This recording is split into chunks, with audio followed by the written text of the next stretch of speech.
And so what you got eventually was society is ended, that was there before by the arrival of the moon. Things settled down. Genetic manipulation starts tuning the human species into the moon matrix, the moon transmissions, which obviously started with a very small population. I say it came out of Africa. That seems to be what anthropologists agree with as well, this species.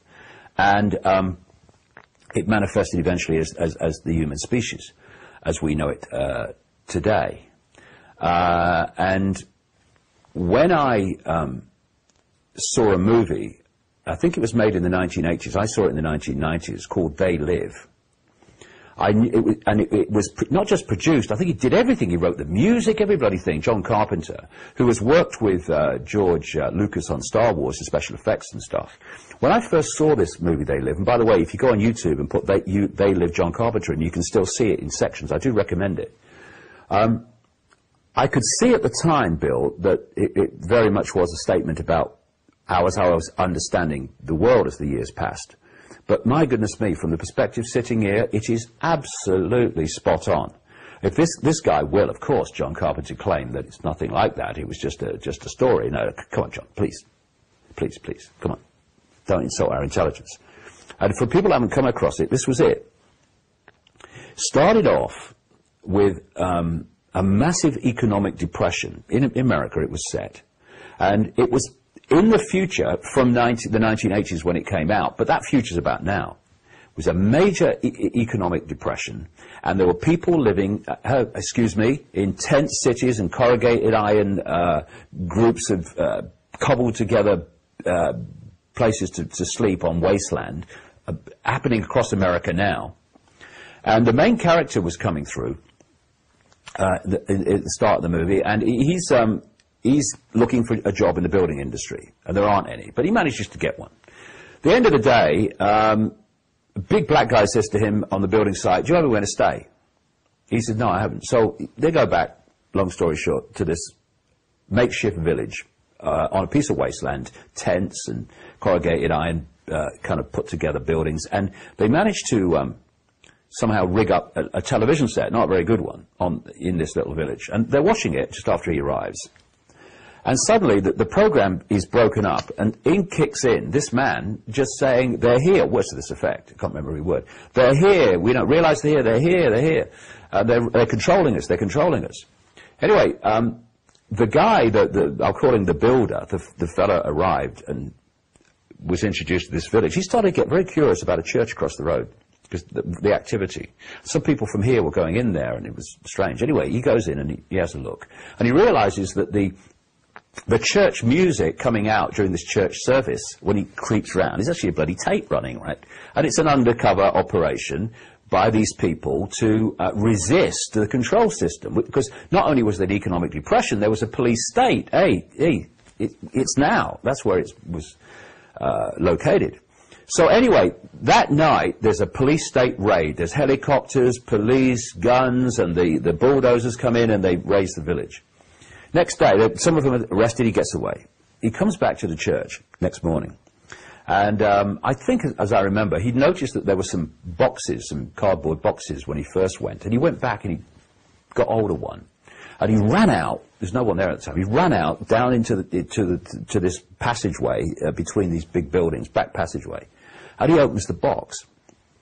And there's just bloody sunglasses.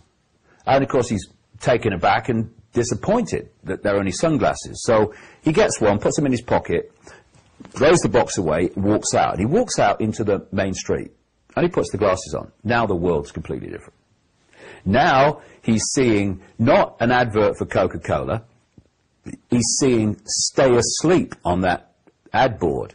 Not an advert for a holiday location, but don't question authority, obey. You can see them through the glasses. Then he goes to this newsstand, and he's looking through these magazines like Newsweek, Time, that kind of thing, with his naked eyes, and there's text and there's pictures like they normally are. Puts the glasses on, all subliminal, stay asleep, obey authority, all this stuff. Then a guy comes to buy a paper, and he looks at him, he looks human.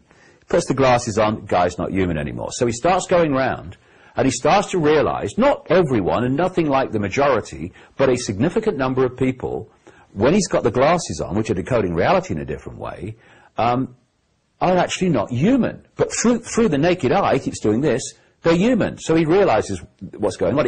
He looks at the television, the president's making a speech, he's not human.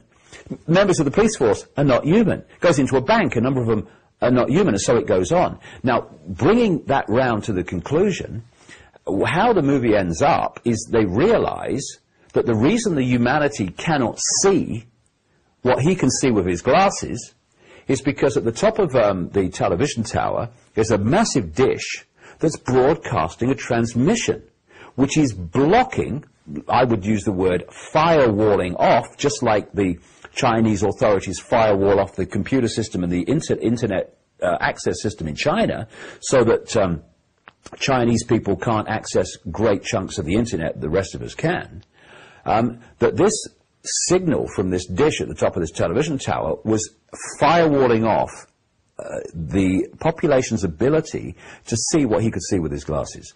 What I'm saying in the book is if you take that dish on the television tower, symbolically in the movie, and you put it on the moon, then you've pretty much got the theme of what I'm talking about. And of course there's a lot more detail to know, but in terms of the theme.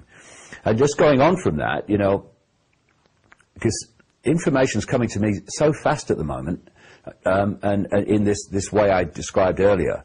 And I'm convinced that this moon matrix operates within a bigger control matrix, and I think the planet Saturn is massively involved in that. I think there's so much more to know about the moons of Saturn and why it has so many, and also why George Lucas, quite demonstrably, when you see the two put together, based the Death Star on Mimas, one of the moons of Saturn. And of course, as you well know, Bill, insiders have talked about enormous ships of incomprehensible from our perspective sizes going in and out of Saturn. Norman Bergrund, the ringmakers of Saturn. Yeah. And I think at a Barcelona conference more recently people have talked about that as well. And yeah, and the thing is that I think there's a big switch that we need to understand, and that is that because we on this planet Earth live on the, at least in the holographic illusory reality, where do we live really? Within what we call time and space. But from our perception anyway, we live on the outside of the planet. Is that necessarily how all planets work? I feel that at least large numbers of planets operate by the population living within the planet and not actually on the outside. And coming back to, and that's why I think we've missed a lot, because you look at the outside, you say it's uninhabitable. Well, maybe it is on the outside, but what's on the inside? But coming back to, you mentioned earlier about Avatar, I think, like I say, I don't know what Cameron was symbolizing, but it blatantly symbolizes this to me. If you take the blue people with the lion noses, and I think the lion symbolism is very, very powerful, because I think that I use that as a symbol of the real human as opposed to the suppressed human that we've become. Then you take the blue people with the lion noses, you take them to be humanity before the schism, before the predators arrived, in harmony, total connection with everything.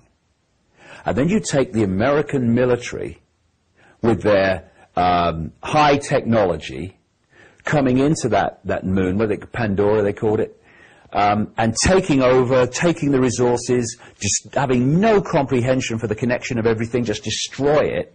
You take that American military in Avatar to be these reptilian predators, and I think you're bloody close in theme to what actually happened.